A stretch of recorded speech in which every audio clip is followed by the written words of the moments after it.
Bienvenue sur un nouveau podcast du Evolve Podcast. Aujourd'hui, je vais te parler d'un concept de Build Your Future Self. Construis ton futur toi.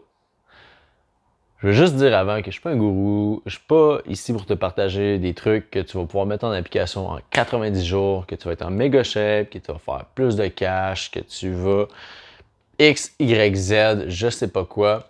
Je suis pas ici pour te vendre du rêve, je veux simplement te partager ce qui, moi, a fait une différence dans ma vie pour m'emmener à vivre la vie que je vis présentement. Je suis loin d'être successful, je suis loin d'avoir atteint la meilleure version de moi-même.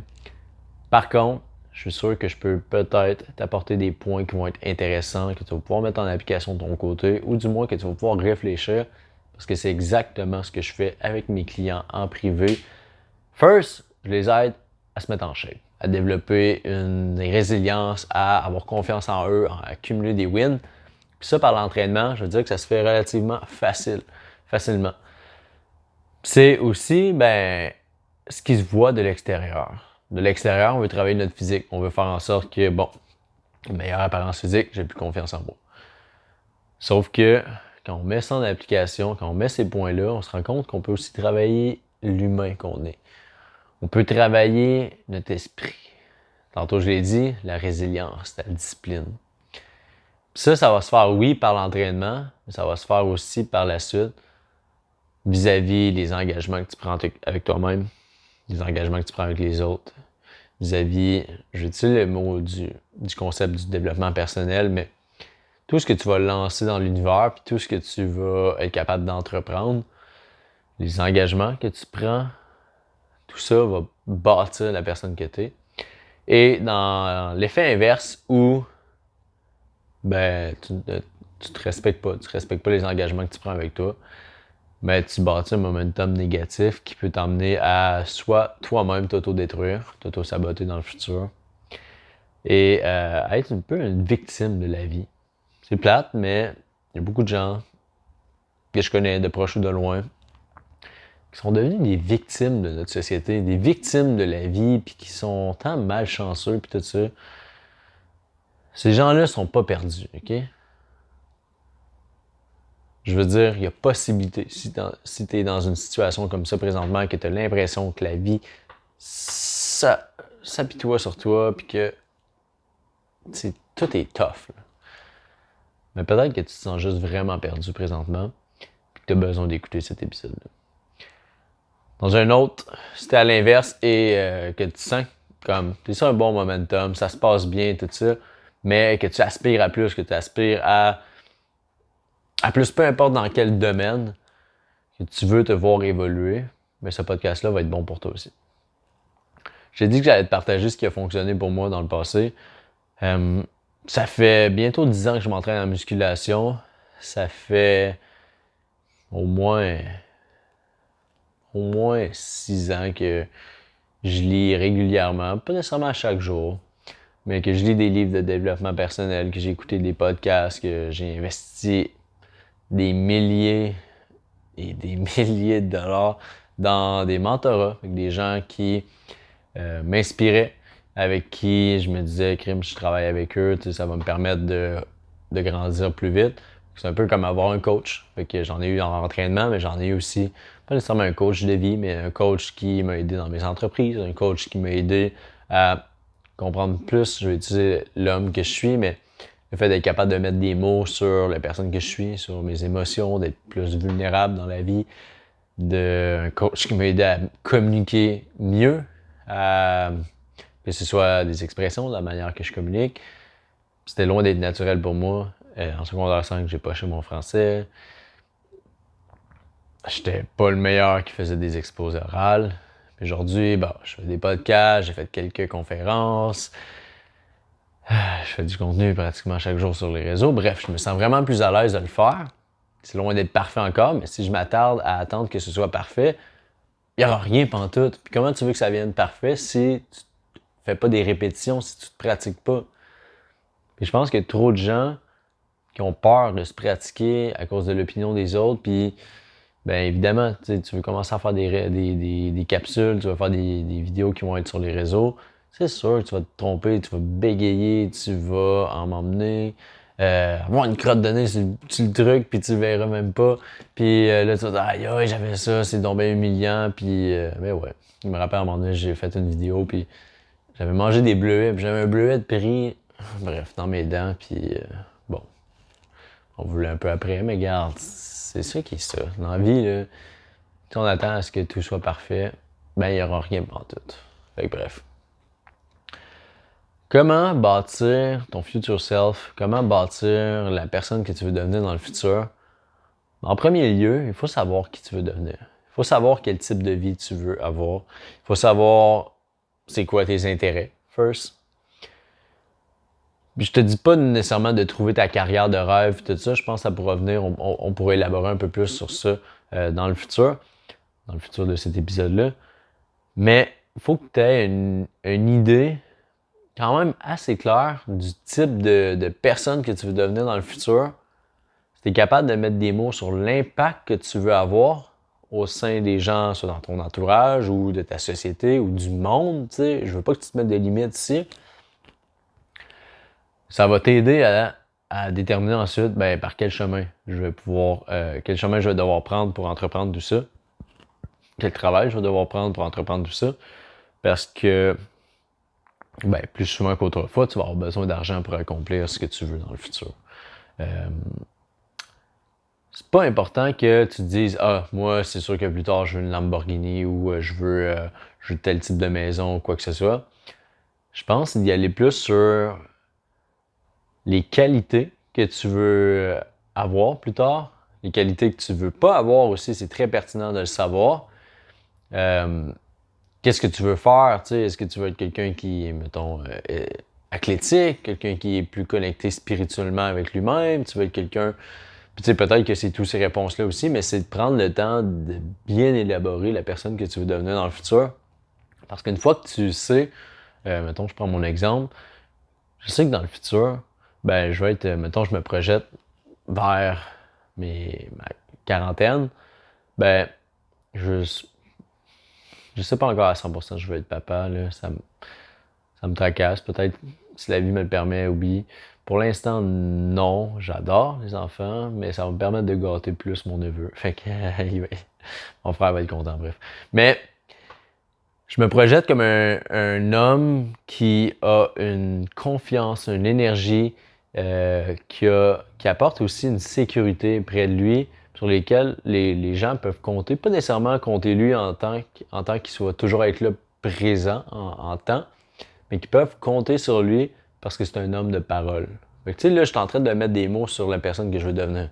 C'est un homme de parole, il respecte ses promesses, il respecte les promesses qu'il prend envers lui-même, mais il respecte aussi les promesses qu'il prend envers les autres. Une personne qui n'est pas parfaite non plus. C'est un modèle, oui, sauf que c'est pas un robot, puis c'est pas une personne qui est impeccable sur tous les points. C'est une personne qui est en contrôle, qui n'a pas de consommation excessive. Je dis pas que cette personne-là ne consomme jamais. C'est juste qu'il est en contrôle de ses choix et de ses actions, qui ne fait pas les choses dans l'excès. C'est une personne qui, quand on le regarde physiquement, comme on sait qu'il s'entraîne, il dégage cette énergie-là, esthétiquement, il l'est, mais il n'est pas pour autant un bodybuilder professionnel ou quoi que ce soit. T'sais. C'est un gars qui est en shape, qu'on sait qu'il s'entraîne. Quel type d'entraînement qu'il fait? Est-ce qu'il fait plus des entraînements hybrides? Est-ce qu'il fait plus de la course? Est-ce qu'il fait plus l'escalade? Je me laisse le découvrir avec le temps. D'où pourquoi j'ai commencé à faire un triathlon, puis je me lance d'autres défis. Mais je sais que l'homme que je veux devenir, c'est un homme qui est confiant, qui dégage la prestance. C'est un homme qui est attentionné, c'est un homme qui va prendre soin des femmes, qui va prendre soin de sa famille. C'est un homme rempli d'énergie qui a à cœur d'entreprendre de nouveaux projets. Tu sais, je me vois déjà entrepreneur, c'est déjà comme ça que je me qualifie aujourd'hui, mais je sais que ça va être à un autre niveau. C'est une personne qui connecte aisément avec les autres personnes, qui n'a pas peur d'aller vers les gens, puis de se présenter ou de jaser avec les gens ou quoi que ce soit. Fait que tu sais, je mets de plus en plus de mots, de phrases sur la personne que je veux devenir.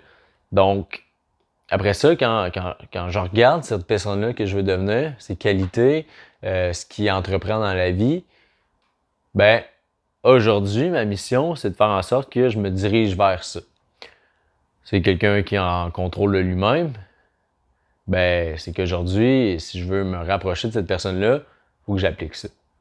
T'sais, fait que si je vois que je perds le contrôle, que ce soit sur la consommation, que ce soit sur peu importe la forme de consommation, by the way, que ce soit que je perds mes moyens émotionnellement ou que, bon, imagine que j'ai tendance à toujours m'enrager pour rien, ben je me dirige pas vers cette personne-là. Fait que j'ai du travail à faire dans l'immédiat pour me rapprocher. Par la suite, tu sais, je sais que je vais être entrepreneur, donc je vais devoir faire des choix de carrière, des choix de peut-être de me priver de certaines sorties à l'occasion avec certains types de personnes pour faire plus de réseautage avec d'autres types de personnes, tu sais, passer plus de temps au bureau comme j'ai fait aujourd'hui. Un beau dimanche après-midi, il fait beau soleil dehors encore. Je suis en train de filmer des podcasts, mais ça me va parce que je sais qu'en faisant ce travail-là aujourd'hui, ça m'aide à bâtir la vie que je veux avoir et de devenir l'homme que je veux être dans le futur. Donc, une chose qui est super importante, j'arrête, je pense que tu as compris le principe pour le point numéro 1, c'est d'avoir en tête le résultat final. C'est toi le résultat final. Qui veux-tu être? Quel impact veux-tu avoir? Quel type de vie veux-tu vivre? Avec quel type de gens veux-tu être? Tu peux te poser davantage de questions comme ça. Après ça, ben évidemment, ça va être de mettre en application, on pourrait dire un plan, des actions pour te rendre à cette personne-là. Puis, moi, une chose qui m'aide, c'est d'être capable de tracer des choses qui vont être concrètes. Fait qu'exemple, un plan d'action pour me rendre à là. Bon, je sais que l'entraînement, ça va devoir être quelque chose qui va continuer dans ma vie. Fait que de continuer à mettre de l'entraînement en priorité dans mon agenda. Puis, ben, je coche mes entraînements, je les accumule. Parce que je l'ai dit, ça ne se fera pas un claquement de doigts, on ne va pas se transformer en cette personne-là. Sauf que plus d'actions positives qui t'amènent vers ça, plus tu accumules d'actions positives qui t'amènent vers cette version-là, ben, plus vite tu vas t'y rapprocher. Puis au contraire, plus tu n'es pas en cohérence avec ça, plus tu t'éloignes en fin de compte de cette version-là de toi-même que tu pourrais être. Puis tu peux pas mal être qui tu veux. Sauf que la seule chose qui va déterminer si tu y arrives ou non, c'est les actions que tu vas entreprendre. L'accumulation des actions. J'ai déjà parlé souvent du livre de Compound Effect, l'effet cumulé, qui explique tellement bien ce concept-là. Pour te l'illustrer facilement, imagine que tu mets 1$ dans le compte en banque à chaque jour. Ben, à la fin de ton année, tu as 360$. Tu répètes ça avec les intérêts. Au bout de 40 ans, ton même 1$ par jour va te rapporter des sommes astronomiques, on va dire ça. Mais si, au contraire, tu sais, le 1$, ça s'applique moins, mais chaque jour, bon, tu dis je fume une cigarette par jour, ben au bout d'une couple d'années, ta cigarette va avoir eu pas mal plus de dommages sur ta santé que si tu l'aurais jamais fumé. T'sais. Fait que bref, c'est un exemple comme ça. C'est de t'emmener à ce que, bon, on veut accumuler plus de bons choix que de mauvais choix. Je vais faire une parenthèse là-dessus. Il y a beaucoup de gens qui mettent l'accent sur les streets. Fait que dans le fond, le nombre de fois que tu vas être capable de respecter ta série. Ta série, je veux dire, mettons ta série, bon, ben, 30 jours sans cheat, on va dire. Puis là, tu scrapes ça, parce qu'il t'est arrivé un imprévu ou quoi que ce soit. Puis là, c'est vraiment difficile de repartir, là, parce qu'on repart au jour 1, c'est démotivant, nanana. La réalité, c'est que le nombre de jours que tu l'as fait, là, on s'en bat les couilles un peu. Ça fait tellement peu d'importance. Au final, ben, combien de fois tu as réussi dans ton année sur 365 jours? Ça a une importance. Je veux dire, les chaînes que tu respectes, c'est cool. Les séries, je veux dire, tu as réussi à faire peut-être 30 jours, 60 jours, 90 jours. C'est cool, c'est motivant, c'est beau sur papier. Mais en fin de compte, c'est est-ce que tu as accumulé plus de wins que de lose? Moi, je trouve que c'est comme ça qu'on se rapproche de notre version idéale. Si tu veux bâtir ta vie de rêve puis de te rapprocher de la personne que tu vas être dans le futur, les gens qui vont t'entourer, c'est hyper important. Tantôt, je t'ai dit que j'avais investi beaucoup d'argent dans des mentors, des coachs près de moi. Mais ces gens-là, en plus de m'apporter beaucoup de connaissances sur le moment présent, m'ont aussi fait rencontrer d'autres gens qui avaient des aspirations similaires aux miennes, des objectifs similaires aux miens, et avec qui j'ai pu échanger dans ma vie. Je me suis fait sur des cercles d'amis, des cercles de connaissances, des gens avec qui je peux travailler aujourd'hui. Mais ces gens-là ont une énorme valeur. Parce que moi, je l'ai dit dans un autre podcast, mais je viens de la Turque, c'est un endroit qui est, tu sais, il y a très peu de gens, il y a très peu de gens qui avaient des ambitions comme les miennes, des objectifs comme les miens, puis c'était difficile de connecter avec ces gens-là, de pourquoi je suis parti à l'extérieur. Aujourd'hui, l'Internet nous permet de connecter avec d'autres gens, même si ceux-ci ne sont pas démographiquement près de toi. C'est possible pareil. Ça, c'est vraiment le fun, parce que ça ne l'était pas avant. Ce que je voulais dire avec ça, oui, l'entourage. L'entourage est hyper important parce que si tu as des gens qui ont plus de succès que toi dans les sphères à lesquelles tu veux te voir progresser dans le futur, ben inévitablement, tu vas vouloir comme reach le prochain niveau, tu vas vouloir atteindre le prochain niveau. Puis au contraire, si tu as des gens qui, mettons, on va utiliser un terme classique, tu es celui qui fait le plus d'argent de ta gang d'amis, tu seras peut-être pas porté à vouloir en faire plus. T'sais. Tu vas être correct avec ça. Puis l'argent, c'est un point, mais peu importe la sphère dans laquelle, mettons, tu voudrais te voir évoluer, si tu es celui qui a la meilleure relation avec ta copine, par exemple, tous tes amis, on va dire que c'est, bon, comment ne pas être méchant dans tout ça, bref.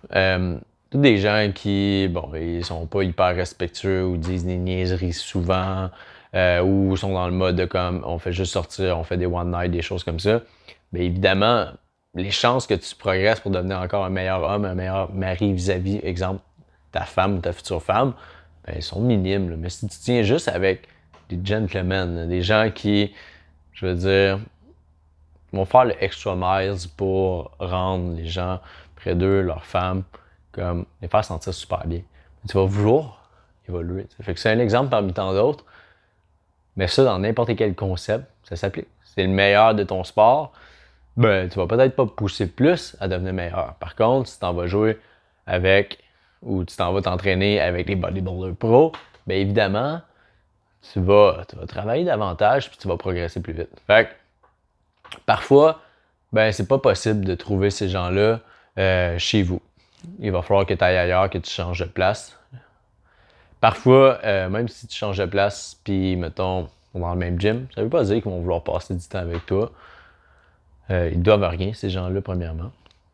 Et ben parfois, je veux dire, on est dans un monde d'argent aussi. Il va falloir que tu payes pour travailler avec eux, que tu payes pour que ce soit ton coach, ton mentor, quoi que ce soit. Puis, sincèrement, j'ai pas peur de le cacher. Puis c'est pas pour brag du tout, mais entre mes 18 et mes 21, 22 ans, j'ai dû investir au moins 50 000 $ dans des mentorats. Puis encore, quand je dis le chiffre, ça fait drôle parce qu'à 18 ans, j'ai pas voulu, tu sais, je me suis pas vanté de ça à mes parents que je venais de me prendre un coach qui coûtait 10 000 $ cette année sans compter mon coach de gym à l'époque. Mais cet argent-là que j'ai investi en moi me fait évoluer à une vitesse lumière, tu sais. J'ai pas été au cégep ou à l'université. Par contre, j'ai investi massivement dans des écoles privées qui m'ont amené à en apprendre davantage sur mon métier, sur l'entraînement, sur tout ce qui a rapport avec ça. Et j'ai investi massivement dans des gens qui avaient beaucoup de succès, autant monétaire que ce soit dans la gestion des réseaux sociaux, les choses comme ça, pour me permettre de bâtir une entreprise avec laquelle je pourrais monétiser aussi tout ça. Monétiser tout ça, c'est de faire de l'argent et de pouvoir vivre la vie que tu veux vivre aussi avec tout ça. Fait que bref, ce 50 000 là que j'ai investi, ben, même si ça peut faire mal au portefeuille à un moment, je sais que c'était worth it. Ça valait la peine de le faire. Parce que c'est cet investissement-là qui va m'avoir permis de bâtir ce que j'ai bâti jusqu'à maintenant et de m'aider à avoir des fondations solides pour bâtir la suite. pour m'aider à m'emmener vers l'humain que je veux réellement devenir. Faut pas compliquer plus les choses qu'il faut, selon moi. Faut être très patient, très résilient dans l'approche, puis être prêt à travailler fort. Être prêt à dire non à tout ce qui est la satisfaction instantanée. Fait que, pas nécessairement tous les petits plaisirs de la vie, parce que, je veux dire, je suis le premier à en profiter, mais il faut être capable de travailler quand il faut. Une chose, faut pas que tu oublies, s'il y a une chose que tu peux retenir de ce podcast-là, il faut que tu prennes le temps de déterminer la personne que tu veux devenir dans le futur. Si tu as le goût de faire l'exercice, il y a un exercice que je propose à mes clients par rapport à ça. Envoie-moi le mot vision, OK? Si tu m'envoies le mot vision sur Instagram ou sur Facebook, ou si tu as mon numéro de cellulaire, tu peux l'envoyer là-dessus. Je vais t'envoyer l'exercice en question qui va t'aider à, dans le fond, c'est des questions qui vont t'aider à justement déterminer la personne que tu veux être. Tu sais, tantôt, je t'ai parlé d'impact, le genre d'entourage que tu veux avoir près de toi, l'impact que tu vas avoir dans le monde, dans ton entourage ou dans la société, le type de personne que tu veux être, les qualités que tu veux avoir, les choses que tu veux éviter aussi. Ça va être un exercice qui va te permettre de mettre des mots sur tout ça et de déterminer ton future self. Puis en plus, je pourrais même t'envoyer un podcast que j'ai filmé dans le passé du livre Seven Habits of Highly Effective People. Je l'ai traduit de mon côté pour faciliter le travail. Et c'est vraiment intéressant. Il met beaucoup l'emphase sur, les priorités, qu'est-ce qui est réellement important, c'est quoi l'impact que tu vas avoir, le type de personne que tu veux devenir. Et l'autre partie du livre parle beaucoup de relations, que ce soit amicales, interpersonnelles et professionnelles. Mais la première partie est beaucoup sur l'emphase d'objectifs et la vision que tu veux emmener. Je pense que ça peut être très intéressant pour toi. Je te laisse là-dessus. Je t'encourage à faire l'exercice. Je t'encourage à m'envoyer un message si tu veux que je t'envoie les questions. Et je te dis à la prochaine pour de nouvelles aventures.